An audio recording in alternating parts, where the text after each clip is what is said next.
ওকে, তো ক্লাসের আগ দিয়ে বা লাস্ট লিংকের শেষে আমরা বলেছিলাম যে এখানে 4 ওহম রেজিস্টারের ভিতর দিয়ে কতটুকু কারেন্ট পাস করবে এটা আমরা ম্যাথমেটিক্যালি দেখতে চাই।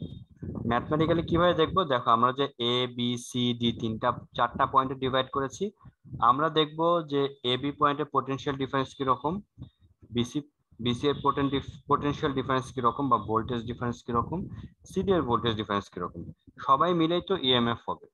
খেয়াল করে দেখো আমরা যেহেতু 4 ওহমের ভিতর দিয়ে কতটুকু কারেন্ট যাবে এটা ক্যালকুলেশন করব কিভাবে, এই যে এইভাবে। দেখো খেয়াল করে আমাদের এখানে আর বিসি আইটা ক্যালকুলেশন করতে চাই। এখন যেহেতু দুইটাই 4 ওহম, তখন আমাদের কি হবে, আমরা ক্যালকুলেশন করতে চাই বিসি এর ভোল্টেজ ডিফারেন্সটা কি রকম। করে ফেলো। আর বিসি মানে কত বলো দেখি, আগের ম্যাথে করেছি আমরা। আর বিসি কত এসেছিল বলো তো? 5.45। আর বিসি মানে কি রেজিস্ট্যান্স 2 আসছিল। 2 আসছিল, তাই না? তার মানে কি এই দুইটা 4 মিলে আমাদের রেজিস্ট্যান্স কত হয়েছিল, 2 ওহম। এটা হয়েছিল না, এই যে এটা বি পয়েন্ট, এটা আসছিল না, এটা আসছিল। তাহলে এই প্যাকেজের ভিতরে কতটুকু কারেন্ট যাচ্ছে, কতটুকু কারেন্ট যাচ্ছে, আমাদের 5.4 ওহম কারেন্ট যাচ্ছে। তাহলে আমরা লিখে ফেলি 5.45 ইন্টু কত, 2 ওহম। সবাই বুঝতে পেরেছি এটা? ক্লিয়ার সবাই এটা? কারণ আর বিসি মিলে তো 2 ওহম এসেছিল, তাহলে এটার ভিতর দিয়ে যদি 4.5 কারেন্ট যায়, এটার ভিতর দিয়ে 5.45 কারেন্ট যাবে। আর আর বিসি এর রেজিস্ট্যান্স 2 ওহম, তাহলে এটা কত হবে বলো তো? মাল্টিপ্লাই করলে কত আসে,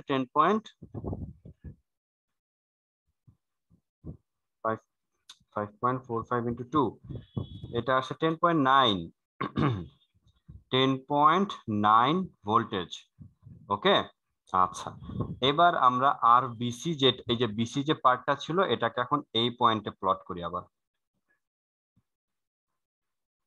এইটা, এটা হচ্ছে বি পয়েন্ট, এটা হচ্ছে কি পয়েন্ট, সি পয়েন্ট। এটা হচ্ছে কি 4 ওহম, এটা হচ্ছে 4 ওহম। তাহলে বি এন্ড সি পয়েন্টে ভোল্টেজ ডিফারেন্স কত,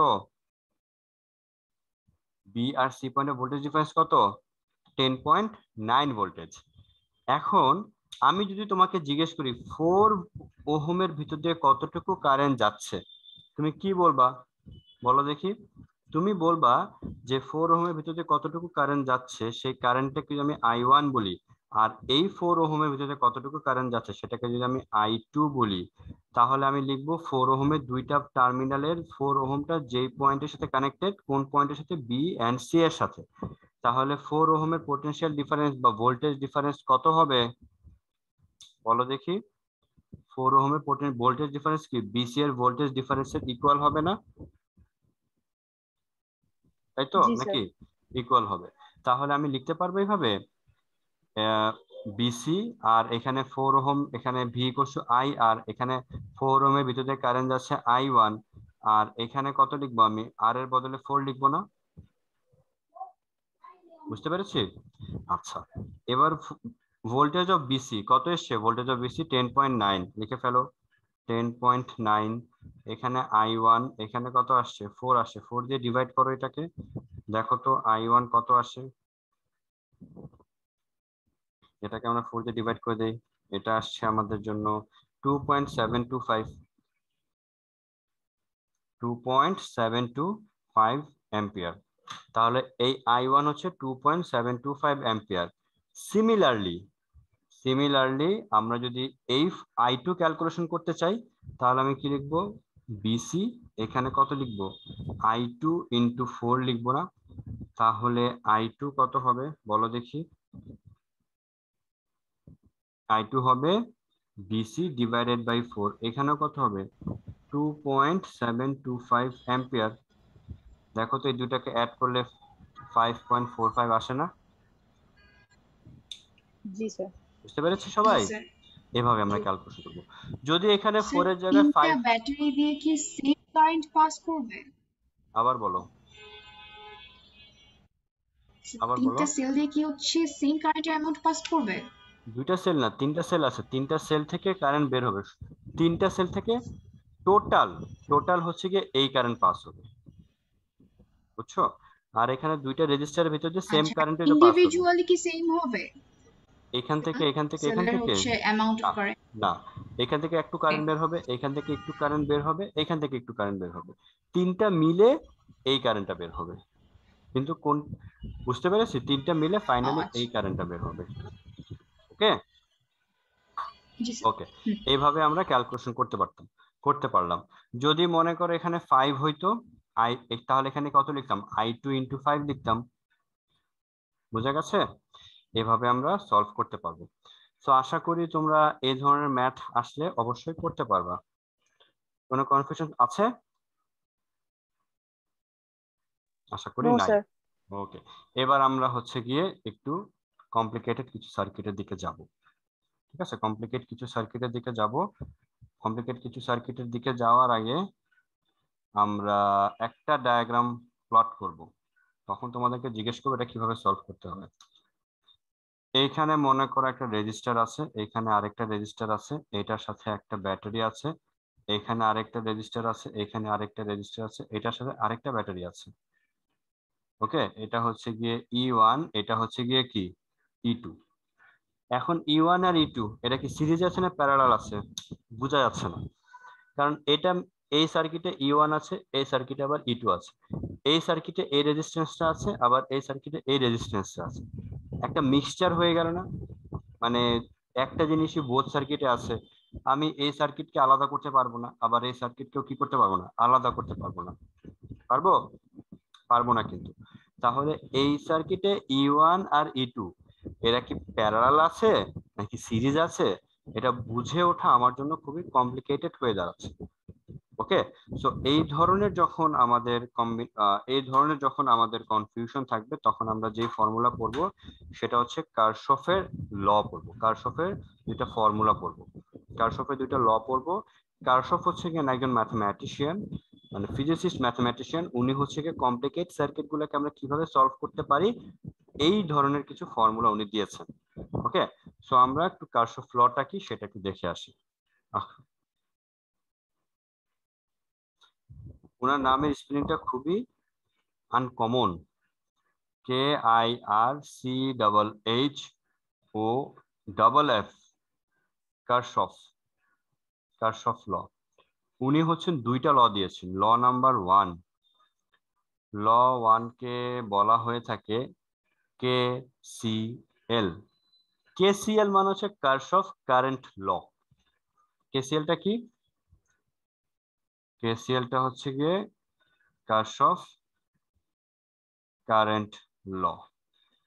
বুঝা গেছে? আমরা এখন কারশফ কারেন্ট লটা পড়বো। কারশফ কারেন্ট লটা কি আমরা একটু বলি। কারশফ কারেন্ট লটা হচ্ছে কি, আমরা যদি লিখি in a junction of an electric circuit, in a junction of A electric circuit the total electric current, the algebraic sum of total electric current is 0. ওকে, আমি একটু লিখি তারপর তোমাদেরকে এক্সপ্লেইন করি। in a junction in a junction of a circuit, in a junction of an circuit, in a junction of an electric circuit, total or algebraic sum of current, algebraic sum of current is 0. উনি বলেছেন এটা হচ্ছে কারশফ current law. কিন্তু কথা হচ্ছে এখানে junction কি, আবার কিভাবে কারেন্টের অ্যাডিশন বা সামটা 0 হয়, এটা নিয়ে একটু আমরা ডিসকাস করতে চাই। দেখো, উনি বলেছেন যে মনে করো একটা পয়েন্ট আছে, এই পয়েন্টে অনেকগুলা ওয়্যার এসে এভাবে জয়েন করেছে। অনেকগুলা ওয়্যার হচ্ছে এই পয়েন্ট থেকে জয়েন করেছে। এই পয়েন্টটা হচ্ছে গিয়ে জাংশন পয়েন্ট। একটা পয়েন্টে যখন more than 2 or 3 wire, more than 2 wire যখন একটা পয়েন্টে এসে মিট করবে, ওই পয়েন্টগুলোকে আমরা জাংশন পয়েন্ট হিসেবে কি করবো, আইডেন্টিফাই করবো। জাংশন পয়েন্ট মানে হচ্ছে meeting point. Okay, so in a junction, junction মানে হচ্ছে যেই পয়েন্টে সবাই এসে মিট করবে, ওইটা হচ্ছে কি junction point. So in a junction of an electric circuit, একটা ইলেকট্রিক সার্কিটে যখন দেখবো অনেকগুলো ওয়্যার এসে একটা পয়েন্টে মিট করছে, তাহলে ইলেকট্রিক সার্কিটের ওই পয়েন্টকে আমি জাংশন পয়েন্ট বলবো। আর ওই পয়েন্টে টোটাল ইলেকট্রিক কারেন্টের অ্যালজেব্রিক সাম হচ্ছে গিয়ে 0 হবে। তো এখানে দেখো এই পয়েন্টটাকে আমি মনে করো পি পয়েন্ট বললাম। এই পয়েন্টে সাপোজ I1 কারেন্ট আসতেছে, I2 কারেন্ট মনে করো আসছে, I3 কারেন্ট এই পয়েন্ট থেকে বের হয়ে যাচ্ছে, I4 কারেন্ট মনে করো এই পয়েন্টে আসছে এবং I5 কারেন্ট এই পয়েন্ট থেকে বের হয়ে যাচ্ছে। বুঝতে পারছি? এখানে অনেকগুলো কারেন্ট আসতেছে, আবার কিছু কারেন্ট কি এই পয়েন্ট থেকে বের হয়ে যাচ্ছে। তো algebraic sum of current, algebraic sum of A current হচ্ছে কি 0 হয়ে যাবে। মানে কি? মানে হচ্ছে টোটাল কারেন্ট গুলার সামেশন, এই যে সামেশন অফ আই কত হয়ে যাবে? 0 হয়ে যাবে। এটা মানে কি বোঝায়? যে সকল কারেন্ট গুলা আসতেছে তাদেরকে যদি আমি পজিটিভ ধরি, তাহলে I1 I2 এই দুটা কারেন্ট আসতেছে এই পয়েন্টে, কামিং একটা পয়েন্ট পি, এন্ড I3 চলে যাচ্ছে, তাহলে I3 হবে মাইনাস, I4 আবার আসতেছে, I4 হবে প্লাস, এবং I5 চলে যাচ্ছে, এখানে হবে I5 মাইনাস হবে, এন্ড টোটালটা কত হয়ে যাবে? 0 হয়ে যাবে। বুঝতে পারছি? জাংশন পয়েন্টগুলোতে কারেন্ট যখন আসবে, মিটিং পয়েন্ট, ওই পয়েন্টে যে কারেন্টগুলো আসবে তাদেরকে আমরা অ্যাড করে দিব, আর যে কারেন্টটা চলে যাবে তাদেরকে আমরা কি করে দিব? মাইনাস করে দেব। এবং করার পর তাদের অ্যালজেব্রিক সাম কত হয়ে যাবে? 0 হয়ে যাবে। এটা হচ্ছে কারশফের। সার্কিটের পরে কি লিখছেন? In a junction of an electric circuit, algebraic sum of current. আর এটা এএল হবে না? কোনটা কোনটা? অ্যালজেব্রিকে AL. Thank you. Algebraic sum of current is কত হবে? 0 হয়ে যাবে। ওকে, এটা হচ্ছে গিয়ে তুমি এখন মনে করো যে কারেন্ট গুলো একটা পয়েন্টে এসে আসবে তাদেরকে যদি পজিটিভ ধরো, আর যে কারেন্ট চলে যাবে তাদেরকে নেগেটিভ ধরতে হবে। আর যারা চলে যাবে তাদেরকে যদি পজিটিভ ধরো, যারা আসবে তাদেরকে নেগেটিভ ধরতে হবে। বুঝা গেছে? সো এটা হচ্ছে কারশফের current law, or law first law. কারশফের ফার্স্ট ল কে আমরা কেসিএল বলে থাকি। হয় আমরা কেসিএল বলবো, অথবা বলবো ফার্স্ট ল, কারশফ ফার্স্ট ল, এভাবে বলবো। এবার আমরা আসি second law, or Kirchhoff, K for Kirchhoff, Kirchhoff second law. এটাকে বলা হয়ে থাকে কেভিএল। এটা হচ্ছে গিয়ে এইভাবে লিখবো। কেভিএল কেন বলা হয়ে থাকে বলতো? এটাকে সংক্ষেপে এটাকে বলা হয়ে থাকে Kirchhoff voltage law. Okay, KVL, Kirchhoff voltage law. Kirchhoff voltage law এর ম্যাথ, এই যে স্টেটমেন্টটা অনেক বড়, আমি একটু পড়ে শোনাই, তারপর তাহলে বুঝবা। ওটা পড়লে আসলে কিছুই বোঝা যায় না, সার্কিট দিয়ে এক্সপ্লেন করতে হয়। আমি একটু পড়ে তারপর তোমাদেরকে শোনাচ্ছি, তোমরা দেখবা। বলেছে ইন এ ক্লোজ সার্কিট, একটা সার্কিট ক্লোজ হইতে হবে। In a close circuit the algebraic sum of products of resistance and different parts of their corresponding current is equal to total electromotive force। মানে হচ্ছে একটা ক্লোজ সার্কিটে resistance আর কারেন্টের product করব, তারপর যতগুলো রেজিস্ট্যান্স এন্ড কারেন্ট থাকবে সেগুলোকে রেজিস্ট্যান্স সাথে কারেন্ট হচ্ছে মাল্টিপ্লাই করব, মানে প্রোডাক্ট ক্যালকুলেশন করব, তারপর সবাইকে ধরে সাম করব। সাম করার পর সেটা কি হবে? ইলেকট্রোমোটিভ ফোর্সের ইকুয়াল হবে, মানে ইএমএফ এর ইকুয়াল হবে। এখন এই স্টেটমেন্ট পরে একটু কনফিউজড হয়ে যায় আমরা সবাই। এটাকে কি করব? এটাকে হচ্ছে কি আমরা সার্কিট দিয়ে এক্সপ্লেইন করব। ওকে, কিভাবে এক্সপ্লেইন করব দেখো। এটা মনে করো একটা ইলেকট্রিক সার্কিট, এটা নেগেটিভ, এটা হচ্ছে গিয়ে কত? পজিটিভ। আচ্ছা, এটা এভাবে ধরি, এটা পজিটিভ, এইটা নেগেটিভ ধরি। এইখানে একটা রেজিস্টার আছে, এইখানে আরেকটা রেজিস্টার আছে, এইখানে আরেকটা রেজিস্টার আছে। এটা হচ্ছে ইএমএফ ই, মনে করি আমরা ইন্টারনাল রেজিস্ট্যান্স নাই। তাহলে এটা, এই রেজিস্টারকে আমরা ধরি R1, এটাকে আমরা ধরি R2, এটাকে আমরা ধরি R3। এখন এই সার্কিটে, এটা তো একটা ক্লোজ সার্কিট, এখান থেকে শুরু হয়ে ঘুরে আবার এখানে শেষ হয়ে গেছে। এখন এই সার্কিটের হচ্ছে কি আমরা কিভাবে কারশফের সেকেন্ড ল অ্যাপ্লাই করব? মনে করি এই সার্কিটের ভিতর দিয়ে আই কারেন্ট যাচ্ছে, তাহলে আই কারেন্টটা R1 এর ভিতর দিয়েও যাবে, R2 এর ভিতর দিয়েও যাবে, R3 এর ভিতর দিয়ে গিয়ে আবার নেগেটিভে ব্যাক করবে। পজিটিভ থেকে রিলিজ হয়ে R1 R2 R3 এর ভিতর দিয়ে গিয়ে আবার নেগেটিভে ব্যাক করবে। তাহলে এটাকে যদি মনে করো এখানে একটা সার্কেল প্লট করি, এই সার্কেলটাকে আমরা কি করব, ক্লকওয়াইজ দিলাম। ঠিক আছে, ক্লকওয়াইজ ডিরেকশন দিয়েছি, সার্কেলটা ক্লকওয়াইজ ডিরেকশনে ঘুরতেছে। তাহলে খেয়াল করে দেখো, কারেন্টটা পজিটিভ টার্মিনাল থেকে বের হয়, এখানে ডিরেকশনটা হচ্ছে এইরকম। দাঁড়াও, আমি হচ্ছে ডিরেকশন গুলাকে রেড দিয়ে মার্কিং করে থাকি। এখানে হচ্ছে ডিরেকশন গুলো হচ্ছে এইরকম, বোঝা যাচ্ছে? ওকে, বোঝা যাচ্ছে আশা করি, রাইট? এখন আমরা হচ্ছে গিয়ে যে কাজটা করবো, এটা হচ্ছে কারেন্ট যাচ্ছে আর ওয়ান এর ভিতরে কত কারেন্ট যাচ্ছে, আই কারেন্ট। R2 এর ভিতরে কত কারেন্ট যাচ্ছে, আই কারেন্ট। R3 এর ভিতরে কত কারেন্ট যাচ্ছে, আই কারেন্ট যাচ্ছে। এখন ই থেকে কারেন্ট এদিকে বেরোচ্ছে, তাহলে আমি লিখবো এভাবে, ই ইকুয়ালস টু হচ্ছে গিয়ে I R1, এই লাইনে জায়গা হবে না, ই ইকুয়ালস টু লিখবো হচ্ছে গিয়ে I R1 I R2, আর এখানে লিখবো I R3। আমাদের বলেছে যে কারেন্টের সাথে রেজিস্ট্যান্স কি করতে হবে, প্রোডাক্ট করতে হবে। প্রোডাক্ট করার পর তাদের সবাইকে অ্যাড করে দিতে হবে, তাদের সবাইকে সাম করে দিতে হবে। বুঝতে পেরেছি? এখন সাম করার আগে আমাদের পজিটিভ নেগেটিভ সাইন নিয়ে একটু কাজ করতে হবে। দেখো, কারেন্ট পজিটিভ টার্মিনাল থেকে এই ডিরেকশনে বেরোবে। দেখো তো এই ডিরেকশনের সাথে এই সার্কেলের ডিরেকশন কি ম্যাচ করেছে নাকি করে নাই? করেছে। করে থাকলে ই এর আগে পজিটিভ সাইন হবে। ওকে, এবার দেখো, R1 এর ভিতরে কারেন্ট যাচ্ছে রাইট ডিরেকশনে, এই ডিরেকশনের এটা হচ্ছে রাইট ডিরেকশন। এই right direction, red colour right direction and black colour right direction কি মিলছে? জি স্যার। তাহলে এখানেও পজিটিভ হবে। এবার দেখো, আর টু এর ভিতরে যে কারেন্ট আছে সেই কারেন্টের সাথে এই রেড ডিরেকশন মিলেছে, এটাও মিলেছে, তাহলে এটাও পজিটিভ হবে। I3 এর সাথে কোন ডিরেকশনে, ডাউনওয়ার্ড না, রাইট? R3 এর ভিতরে কারেন্ট কোন দিকে যাচ্ছে, downward.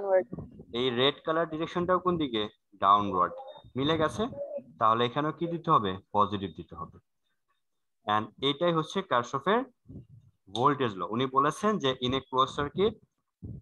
Close circuit the resistance and their resistance product between resistance and their corresponding current algebraic sum হচ্ছে গিয়ে তার EMF এর ইকুয়াল। এখন কখন মাইনাস হবে এটাও তোমাদেরকে একটা সার্কিট দিয়ে আমি বুঝিয়ে দিচ্ছি। আমি আরেকটা সার্কিট উপরে ড্র করব, কখন মাইনাস হবে বা মাইনাস হলে সার্কিটের লুপটা কিরকম হবে সেইটা একটু এক্সপ্লেন করি। এখানে আমরা একটা সার্কিট প্লট করি, এটা হচ্ছে একটা রেজিস্ট্যান্স, এটা হচ্ছে আরেকটা রেজিস্ট্যান্স। ঠিক আছে, এটা মনে করো এখানে আরেকটা রেজিস্ট্যান্স আছে, এখানে আরেকটা রেজিস্ট্যান্স আছে, আর এখানে ইএমএফ আছে। ওকে, আমরা এইখানে হচ্ছে গিয়ে যে কাজটা করব, একটা লুপ ড্র করব, এইখানে হচ্ছে একটা লুপ প্লট করব। ওকে, একটা কাজ করি, বড় করে ড্র করি। এটা হচ্ছে গিয়ে অনেকগুলো রেজিস্টার আমি প্লট করতেছি, এই হচ্ছে গিয়ে এটা। এখন মনে করো সার্কিটটা দেখতে এই রকম আছে। ওকে, এটা হচ্ছে গিয়ে E1, এটা হচ্ছে গিয়ে E2, এইটা হচ্ছে R1, এটা R2, এটা হচ্ছে R3, এইটা হচ্ছে R4। এইটার ভিতরে কারেন্ট যাচ্ছে I2, এটার ভিতরে কারেন্ট যাচ্ছে I1। এই I2 কারেন্ট এই পয়েন্টে আসবে, এটা এই পয়েন্টে আসবে, এই পয়েন্টে এসে R3 এর ভিতরে কারেন্ট যাচ্ছে I3। এইভাবে আমি মার্কিং করলাম। এখন কি করব, আমরা কারশফের ল অ্যাপ্লাই করব। বলো, আমরা কয়েকটা পয়েন্টে ডিভাইড করে নিব। এটা হচ্ছে এ, এটা হচ্ছে বি, এটা সি, এটা হচ্ছে ডি, এটা হচ্ছে ই, এন্ড এটা হচ্ছে গিয়ে কত, এফ। বলো তো এই সার্কিটের জাংশন পয়েন্ট কোনগুলা, বলতে পারবা? আমি হেল্প করি। এ পয়েন্টটাকে কি আমি জাংশন পয়েন্ট বলতে পারবো? না। কেন পারবো না? কারণ এখানে এই ওয়্যারটা এসে এই ওয়্যারটাই সামনের দিকে চলে গেছে। ঠিক আছে, এই কারেন্ট একটাই কারেন্ট এসে সোজাসুজি চলে গেছে, একটাই লাইন, অন্য কোনো পথ নাই। এবারে সি পয়েন্টে দেখো, সি পয়েন্টে এসে দুইটা পথে ভাগ হয়ে গেছে, একটা রাইট ডিরেকশনে একটা ডাউনওয়ার্ড ডিরেকশনে। তাহলে সি পয়েন্টটাকে কি জাংশন পয়েন্ট বলা যাবে? বলো, এই সার্কিটে সি পয়েন্টটাকে জাংশন পয়েন্ট বলা যাবে। যাবে কিনা? অবভিয়াসলি। তাহলে এই সার্কিটে জাংশন পয়েন্ট হচ্ছে দুইটা, একটা হচ্ছে সি পয়েন্ট আর একটা হচ্ছে এফ পয়েন্ট। দেখো সি পয়েন্টটাকে এই পয়েন্টে এসে দুইটা পার্টে ডিভাইড হয়ে গেছে, এফ পয়েন্টটাও তিনটা পার্টে ডিভাইড হয়ে গেছে। তাহলে আমি সি পয়েন্টটাকে যদি জাংশন পয়েন্ট ধরি, তাহলে সি পয়েন্টে আমরা কি লিখবো? অ্যাপ্লাইং কারশফ ফার্স্ট ল, মানে কেসিএল এট পয়েন্ট সি। কি লিখবো বলো তো? সি পয়েন্টে কোন কারেন্ট আসছে, কোন কারেন্ট চলে যাচ্ছে বলতে পারবা? এই I1 কারেন্টটা R1 এর ভিতর দিয়ে যাবে, গিয়ে বি পয়েন্টে আসবে, বি পয়েন্টে এসে এই I1 কারেন্টটাই I2 R2 রেজিস্টারের ভিতর দিয়ে যাবে, গিয়ে সি পয়েন্টে আসবে, সি পয়েন্টে আসলো। এবার I2 কারেন্টটা E2 থেকে বের হয়ে ডি পয়েন্টে আসবে, ডি পয়েন্ট থেকে সি এর দিকে। তার মানে আমি বুঝতে পারছি R4 এর ভিতর দিয়েও I2 কারেন্ট যাবে, এটা সি পয়েন্টে আসবে। তাহলে সি পয়েন্টে কয়টা কারেন্ট আসতেছে বলো তো? দুইটা। কে কে? E1 E2 থেকে I1 I2। এই পয়েন্টে I1 and I2 is coming, I1 and I2, আর সি পয়েন্ট থেকে কোনটা বের হয়ে যাচ্ছে? I3। I3। তাহলে আমি কি এভাবে লিখতে পারবো যে I1 plus I2 minus I3 equals to 0? Very simple, এটা লেখা যাবে। নেক্সট লাইনে আমরা লিখে ফেলবো I1 plus I2 equals to I3, এটাকে দিয়ে দেবো ইকুয়েশন নাম্বার 1। এটাকে আমি বক্স করে ফেলি। ওকে, এটা কারশফের ফার্স্ট ল, কেসিএল থেকে আমরা এরকম পেয়েছি। এখন আমরা কেভিএল অ্যাপ্লাই করব, কিন্তু এই সার্কিটে লুপ কয়টা বলো তো? ক্লোজ সার্কিট কয়টা আছে এখানে? ক্লোজ সার্কিট দুটো আছে, একটা হচ্ছে A B C F A, আর একটা হচ্ছে F C D E F. এটা একটা ক্লোজ সার্কিট, এইটা একটা ক্লোজ সার্কিট। তাহলে ক্লোজ সার্কিট কয়টা হয়েছে? দুইটা হয়েছে। তাহলে এখানে কারশফের ভোল্টেজ ল কয়বার অ্যাপ্লাই হবে? দুইবার অ্যাপ্লাই হবে। বুঝতে পেরেছি? ক্লিয়ার? বলো, কনফিউশন থাকলে বলো, আমি যে কথা বলেছি কনফিউশন আছে কিনা। কারশফের ভোল্টেজ ল এই সার্কিটে ক্লোজ আমরা, সার্কিট কি? ক্লোজ সার্কিট হচ্ছে গিয়ে একটা সার্কিট যে পয়েন্ট থেকে শুরু হবে ঘুরে এসে ওই পয়েন্টে শেষ হবে। ঠিক আছে, এটা হচ্ছে ক্লোজ সার্কিট। মানে দুনিয়াতে সব সার্কিট তো ক্লোজ, কোনোটাই তো ওপেন সার্কিট হওয়ার পসিবিলিটি নাই। ওকে, ওপেন সার্কিট মানে হচ্ছে কোনো কারেন্ট পাসই হবে না, তো সব সার্কিট স্লো, ক্লোজ সার্কিট। তো এখানে ক্লোজ সার্কিট কয়টা আছে? দুটা। ওকে, দুটা ক্লোজ সার্কিট আছে। তো দুটা ক্লোজ সার্কিট যেহেতু আছে, কারশফের ভোল্টেজ ল কয়বার অ্যাপ্লাই হবে? দুবার অ্যাপ্লাই হবে, একটা এটাতে আরেকটা এটাতে। তো আমি হচ্ছে গিয়ে এই সার্কিটে একবার কারশফের ভোল্টেজ ল অ্যাপ্লাই করব। এই সার্কিটটাকে আমি হচ্ছে ক্লকওয়াইজ ডিরেকশন দিয়ে দিলাম। ঠিক আছে, সো এই সার্কিটে, এই ক্লোজ সার্কিটে একটা নেম আছে, এই ক্লোজ সার্কিটের নেমটা কি? A B C F A. ঠিক আছে, আমরা লিখে ফেলবো। দেখো এইভাবে লিখলাম, applying Kirchhoff voltage law at A B C F A সার্কিট। ওকে, এবার লিখে ফেললাম। এবার আমরা কি লিখবো? আমরা কম্পোনেন্ট গুলো লিখে ফেলবো। এই লুপে কে কে আছে? E1 আছে, E1 ইকুয়ালস টু কত হবে? R1। R1 এর ভিতরে কতটুকু কারেন্ট যাচ্ছে? অবশ্যই রেসপন্স করবা। R1 এর ভিতরে কতটুকু কারেন্ট যাচ্ছে? I1। I1। তাহলে আমি লিখবো I1 ইন্টু R1। এরপর কে আছে? R2। R2 এর ভিতরে কতটুকু কারেন্ট যাচ্ছে? I1। I1। এরপর কে আছে? R3। R3 এর ভিতরে কতটুকু কারেন্ট যাচ্ছে? I3। I3। এবার আমরা ডিরেকশন ম্যাচ করাবো। দেখো ডিরেকশন, এই পয়েন্ট থেকে কারেন্ট বের হবে এই ডিরেকশনে, অ্যারোর সাথে মিলছে, মিলে গেছে, তাহলে এখানে পজিটিভ। এখানে ডিরেকশন আপওয়ার্ড, এই R1 এর ভিতরে কারেন্টের ডিরেকশন আপওয়ার্ড, মিলে গেছে, তাহলে এটাও পজিটিভ। R2 এর ভিতরে কারেন্ট যাচ্ছে রাইট ডিরেকশনে, এই সার্কুলার ডিরেকশনও রাইট, তাহলে এটা কি হবে? পজিটিভ। বুঝা গেছে? আবার I3 দেখো, R3 দেখো, R3 ভিতরে কারেন্ট যাচ্ছে ডাউনওয়ার্ড, অ্যারো সাইনটাও ডাউনওয়ার্ড, তাহলে এটাও কি হবে? পজিটিভ। এই পজিটিভ সাইন না দিলেও হবে। বুঝা গেছে? ক্লিয়ার? জি স্যার। ওকে, এবার আমরা R3 এর ভ্যালু, I3 এর ভ্যালু কোথায় পাবো? এই যে I3 এর ভ্যালু এই যেখানে আছে, I1 প্লাস I2, এটাকে নিয়ে এখানে বসাই দিব, তারপর ম্যাথ সলভ করবো। আমি যেহেতু কোনো ভ্যালু দেই নাই, তাহলে এই ম্যাথটা সলভ করা এই মুহূর্তে যাবে না। এটাকে রেখে দিব আমি ইকুয়েশন নাম্বার 2। আবার আমি লিখবো অ্যাপ্লাইং KVL এট কোন লুপে? এই লুপে। এই লুপের নাম কি? এই লুপ মনে করো সি পয়েন্ট থেকে শুরু হয়েছে, তাহলে লিখবো C D E F C. যে পয়েন্ট থেকে শুরু হবে ওই পয়েন্টে শেষ করবো, C D E F C. Circuit or loop, এখানে সার্কিট না বলে আমরা লুপ বলবো, এখানে সার্কিট না বলে আমরা বলবো লুপ। এইখানেও আমরা ক্লকওয়াইজ ডিরেকশন দিব, কারণ বোথ সার্কিট, এইখানে আমরা এই সার্কিটে ক্লকওয়াইজ ডিরেকশন দিয়েছি, এইখানেও আমাদের ক্লকওয়াইজ ডিরেকশন দিতে হবে। এটাকে অ্যান্টি ক্লকওয়াইজ দিলে এটাকে অ্যান্টি ক্লকওয়াইজ দিবে, দুইটাকে সেম দিতে হবে, ডিফারেন্ট দিলে হবে না, মনে থাকবে?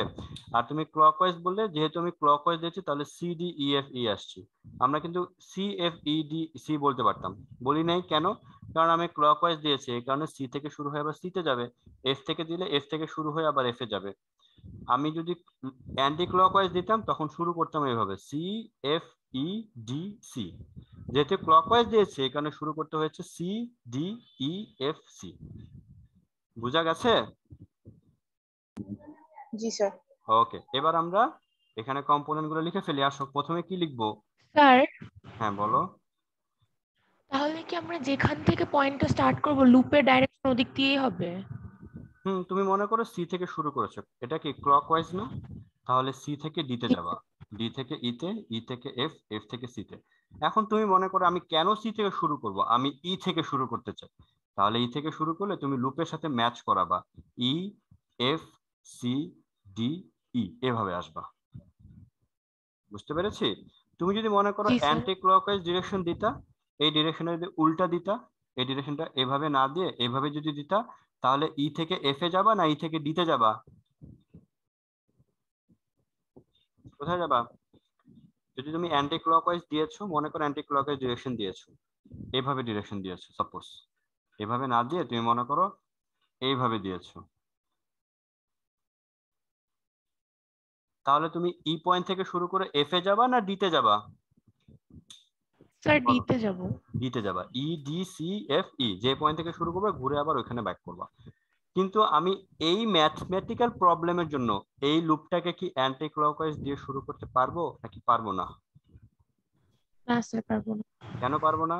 কারণ এই লুপটা আমি ক্লকওয়াইজ ডিরেকশনে সলভ করেছি, তাহলে এটাকেও ক্লকওয়াইজ ডিরেকশনে সলভ করতে হবে। যদি এটাকে অ্যান্টি ক্লকওয়াইজে করতাম তাহলে এটাকে অ্যান্টি ক্লকওয়াইজে করতে হতো, তাহলে এটাকে আমি চেষ্টা করলেও অ্যান্টি ক্লকওয়াইজ দিয়ে করতে পারবো না, আমার ম্যাথ মিলবে না। ওকে, তাহলে আমরা এইভাবে যাব। তাহলে আমরা বলে ফেলি, এই সার্কিটে কে আছে? E2 আছে, লিখে ফেললাম। আর কে কে আছে? R3 আছে। R3 এর ভিতরে কতটুকু কারেন্ট যাচ্ছে? I3। তাহলে আমি লিখবো এখানে I3 ইন্টু R3। আর কে আছে? R4 আছে, তাহলে লিখে ফেলবো R4। R4 এর ভিতরে কত কারেন্ট যাচ্ছে? I2, তাহলে লিখে ফেলবো I2। আর কোনো রেজিস্টার আছে এই লুপে? No sir. নো। এবার আমরা ডিরেকশন ম্যাচ করাবো। দেখো কারেন্ট কি এই দিক থেকে বের হবে না পজিটিভ থেকে বের হবে না? ডান দিকে, ডান দিকে বের হবে। এই লুপের ডিরেকশনের সাথে কি ম্যাচ করেছে? No sir. ও স্যার, তাহলে এখানে কি দিব? Negative minus. Sign negative sir. I3 এর ডিরেকশন দেখো, I3 এর ডিরেকশন ডাউনওয়ার্ড ডিরেকশনে, এই সার্কিটের ডিরেকশন কোন দিকে? আপওয়ার্ড। ম্যাচ করেছে? নো ও স্যার। স্যার। তাহলে এখানেও নেগেটিভ হবে। এবার I2 দেখো, I2 এর ডিরেকশন ডি থেকে সি এর দিকে, লুপের ডিরেকশন রাইট ডিরেকশনে, ম্যাচ করেছে? এখানে করে। No sir. তাহলে এখানে আমি কি দিব? নেগেটিভ। আমি কি নেগেটিভ গুলো জোর করে এনেছি? মোটেও না, ক্যালকুলেশনের পারপাসে চলে আসছে। ক্লিয়ার? এখন বুঝেছো কখন মাইনাস হবে? জি স্যার। ওকে, এবার আমি যদি বোথ সবগুলোকে মাইনাস দিয়ে মাল্টিপ্লাই করে দিই তাহলে সবাই কি প্লাস হয়ে যাবে না? জি স্যার। প্লাস করে দিব আমরা সবাইকে, আর এটাকে আমরা দিয়ে নিব ইকুয়েশন নাম্বার 3। তারপর আমরা কি করব, এই যে i3 এর বদলে i1 প্লাস i2 এখানে বসাবো। এক্সামে r1 r2 r4 r3 এর ভ্যালু বলে দিবে, ভ্যালুগুলো বসালে দেখবা খুবই সহজ একটা ম্যাথ, খুব ইজিলি সলভ হয়ে যাবে। ঠিক আছে, একটা কমপ্লিকেটেড সার্কিট 3টা ইকুয়েশন দিয়ে খুব সুন্দর করে সলভ হয়ে যাবে, তোমার কোনো কষ্টই করতে হবে না। মনে থাকবে? মানে কারশফ লটা অ্যাপ্লাই করাটা পারবে তো? অ্যাপ্লাই তো করতে পারবে নাকি? জি স্যার। জি স্যার। এবার আমি এই সার্কিটটাকে নিয়ে একটু কাজ করি। ঠিক আছে, তোমরা নেক্সট লাইনে এই 3টা ইকুয়েশনটা কিরকম হবে আমাকে বলবা এবং তোমরাও লিখে ফেলবা। আমি যে কাজটা করব এখন, আমরা ধরে নেই, আমরা এখানে লিখি, এখানে সাইডে তোমরাও লিখে ফেলো। E1 মনে করো 12 ভোল্টেজ, E2 আমরা দিয়ে দিলাম সাপোজ 10 ভোল্টেজ, আমরা বললাম R1, আমরা R1 মনে করো বললাম 10 ওহম, R2 সাপোজ বললাম 6 ওহম, and R3 আমরা বললাম 8 ওহম। আর I1 I2 I3 কত? আমরা কিছুই দিব না। এক্সামে আমাদেরকে ক্যালকুলেশন করতে হবে I1 কত, I2 হোয়াট, I3 হোয়াট, এই 3টা আমাদেরকে ক্যালকুলেশন করতে হবে। বুঝতে পেরেছি? ওকে, এবার বলো তো, আমরা এই I1 ইকুয়েশনটা উপরে লাইনে লিখবো, এটা আমরা মুছে দিচ্ছি, এটাও মুছে দিচ্ছি। আচ্ছা, এটাও মুছে দেই। I1 plus I2 equals to I3 তোমাদের খাতায় লেখা আছে। এবার ইকুয়েশন 2, ইকুয়েশন 2 থেকে বলো তো দেখে দেখে কি হবে। E1 এর বদলে কত লিখবো? 12 লিখে ফেলি আমরা। 12 ইকুয়ালস টু I1 জানি না, R1 এর ভ্যালু কত? 10, তাহলে এখানে কত লিখবো? 10 I1 প্লাস R2 এর ভ্যালু কত? 6, তাহলে এখানে লিখবো 6, এটা কত ছিল? R2 এর ভিতরে কারেন্ট কত যাচ্ছিল? I1, তাহলে এটা I1 হওয়ার কথা ছিল। R2 এর ভ্যালু কত? R2 কোথায়? 6, তাহলে এখানে হবে 6 I1। R3 এর ভ্যালু কত? 8, তাহলে এখানে হবে 8 I3। নেক্সট লাইন, এটা 12, 6 প্লাস 10 এটা কত হবে? 16 I1। I3 এর ভ্যালু কি? I1 প্লাস I2 ছিল না I3 এর ভ্যালু, তাহলে এখানে লেখা যাবে 8 I1 প্লাস 8 I2। বলো, লিখতে পারবো? জি স্যার। এটাকে অ্যাডিশন করে দাও তো, এটা হয়ে যাবে 12, এটা হয়ে যাবে 16 প্লাস 8, কত হয়ে যাবে? 24 I1 প্লাস 8 কত হয়ে যাবে? I2। ঠিক আছে, 2 নাম্বার ইকুয়েশনটা দেখতে এরকম হয়ে গেল। এখন এটাকে একটা কাজ করি, সবাইকে 4 দিয়ে ডিভাইড করা যায়, আমরা দেখতেই পাচ্ছি 4 দিয়ে ডিভাইড করলে এটা হবে 3, এটা হবে 6 I1, আর এটা হবে 2 I2। এটাকে দিয়ে রাখো ইকুয়েশন নাম্বার 4। ঠিক আছে, আর ওটা শুধু I2 হলো কেন? এই যে 6, এটা I1, এটাও I1, 16 প্লাস 8 অ্যাড হয়ে স্যার ওই যে 8I2 কেন হলো শুধু? এই যে 8 I2, এখানে 8 I2 আছে, কারণ এই দেখো এই দুটা অ্যাড হয়ে এটা হয়ে গেছে। আর I3 এর বদলে লিখেছি আমরা I1 প্লাস I2, এইটার সাথে I1 অ্যাড হয়ে 8 I1, এইটার সাথে I2 অ্যাড হয়ে 8 I2।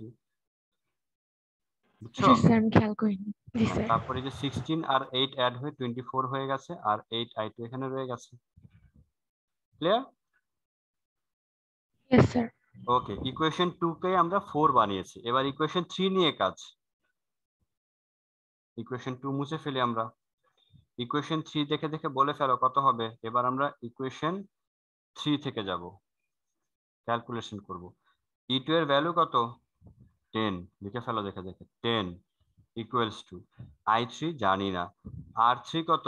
8, R3 এর বদলে আমি 8 লিখবো, আর এখানে I3 প্লাস I2 এর ভ্যালু জানি না, R4 এর ভ্যালু, ও R4 ধরি নাই না, ধরে নাও R4 হচ্ছে 4 ওহম, R4 হচ্ছে 4 ওহম, তাহলে এখানে কত হবে 4i2, বুঝা গেছে? ওকে, এটা হবে 10, i3 এর বদলে কত লেখা যাবে, আবার আগের মতো i1 প্লাস i2 এটা লেখা যাবে, তাহলে লেখা যাবে 8i1 প্লাস 8i2 প্লাস কত হবে 4i2, এটা কত হবে 10 প্লাস 8i1 আর 8 প্লাস 4 এই দুইটা মিলে কত হয়ে যাবে 12i2, এটা হয়ে যাবে ইকুয়েশন নাম্বার 5। বুঝা গেছে? সবাই বুঝতে পেরেছি কিভাবে সলভ করলাম আমরা? তো যেহেতু এই ম্যাথটা তো আর এরকম থাকবে না, তুমি ডিরেক্ট তোমার এক্সামে ডিরেক্ট তুমি এই লাইন আর এই লাইন লিখবা, তারপর এটাকে সলভ করবে, এটাকে সলভ হবে, এতগুলো ইকুয়েশন তো আর আসবে না, যেহেতু আমরা একটা থিওরি থেকে ম্যাথ করছি, এই কারণে আমাদের এটা লং হচ্ছে। এবার আমরা 4 নাম্বার আর 5 নাম্বার ইকুয়েশন সলভ করব, সলভ করে কি পাবো আমি একটু করে দেখি কত আসে।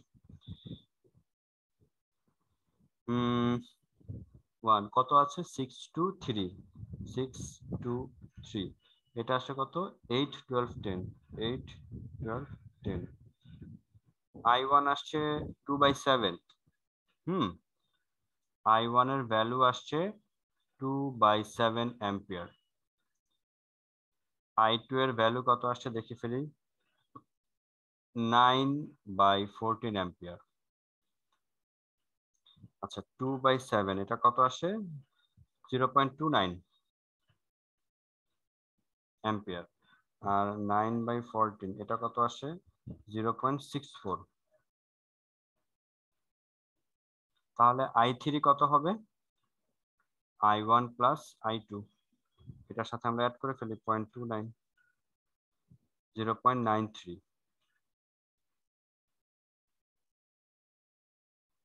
বুঝতে পেরেছি ম্যাথটা?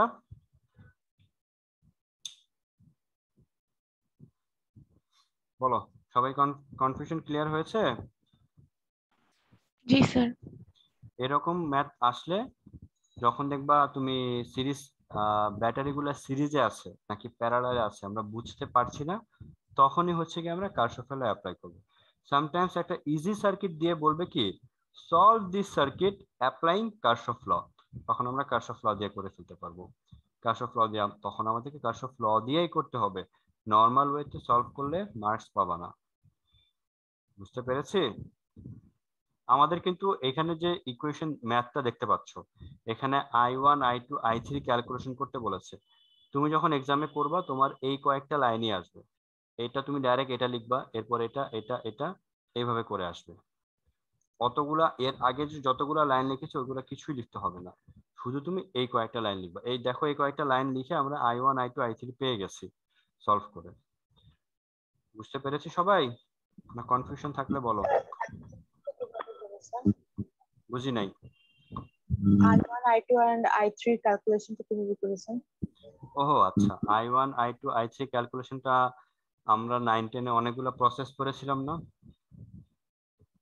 মানে কিভাবে ইকুয়েশন সলভ করতে হয়, এই যে এই টাইপের ইকুয়েশন সলভ করেছি 9 10 এ, এই যে x plus y equals to 5, তারপর মনে করো thrice x plus y equals to 4, এটা কিভাবে সলভ করতে তোমরা অনেকগুলো ওয়ে ছিল না, ওইভাবে সলভ করেছি, ওইভাবে সলভ করবা। ক্যালকুলেটরে সলভ করা যায়, তুমি যখন এই ছোটখাটো কাজগুলো যখন এমসিকিউতে আসবে বা বুয়েট অ্যাডমিশন টেস্ট বা ঢাকা ইউনিভার্সিটির অ্যাডমিশন টেস্টে যখন রিটেন এক্সাম এগুলো আসবে, তখন তুমি এই যে এই ইকুয়েশনটা দেখাচ্ছি, এই যে এই ইকুয়েশনটা আর এই ইকুয়েশনের ডিরেক্ট ক্যালকুলেটরে লিখে সলভ করেছি, ঠিক আছে? ক্যালকুলেটরে লিখে সলভ করেছি, ক্যালকুলেটর একটু দেখা যায়, এটা এই ক্যালকুলেটর তো সবার আছে নাকি, বা এর থেকে আপগ্রেডেডটা আছে। ওকে, কি করবা দেখো তোমাদের ক্যালকুলেটর উপরে এখানে এই বাটনটা আছে মোড বাটন, এটা মোড বাটনে প্রেস করো, করেছো? মোড বাটনে প্রেস করার পর দেখো এরকম কিছু আসছে কিনা, আমি একটু লিখি এখানে। মোড বাটনে প্রেস করার পর তুমি দেখো এরকম একটা অপশন আসছে, তার লিংকটা কেটে দিয়ে আবার জয়েন করি, less than 1 minute আছে। ও হ্যাঁ হ্যাঁ, কেটে দিয়ে অন করো, তারপর বুঝাই দিচ্ছি।